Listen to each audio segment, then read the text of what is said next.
বন্ধুরা, আমি এই ঘর মোছা লাঠি তৈরি করেছি। আপনি এই বাজার থেকে কিনতে যাবেন, একটা লাঠি 200 টাকা দাম এই সময়।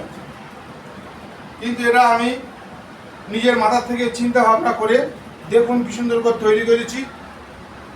কেনা জিনিস মনে হচ্ছে এর কাছে হেরে যাবে। এতে খুব সুন্দর পরিষ্কার হচ্ছে, অনেক ময়লা একসঙ্গে ট্রেনে পরিষ্কার হয়ে যাচ্ছে। তবে এটা করার জন্য আমাকে অনেকটা মাথা ঘামানো হয়েছে। এই বারবার কিনি, 200 টাকা করে দাম, 2 মাস 1 মাস চলে আর নষ্ট হয়ে যায়। এই একটা ভালোই আর্থিক খরচ। আপনারা সকলে আমার মতন এরা মাথা ঘামিয়ে এমন লাঠি তৈরি করুন, দেখবেন তো মার্কেটে আর বিক্রি হবে না।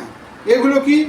এগুলো ঘরের বিছানার চাদর ছেঁড়া, সেই দিয়ে কত সুন্দর, কত মোটা, অনেক ময়লা একসঙ্গে টেনে পরিষ্কার করে দেয়। আমি দুবার লাঠিটা বালতিতে বুড়িয়ে আমাদের 3টে ঘর একেবারে পরিষ্কার করে দিই।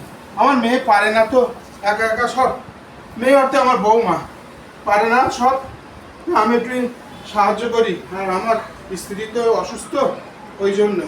তা আপনারাও সকলে ঠিক এমনভাবে লাঠি তৈরি করুন বাড়িতে। আপনারা যদি মনে করেন কীভাবে তৈরি করছে, ভিডিওটা দেখবেন। ধন্যবাদ।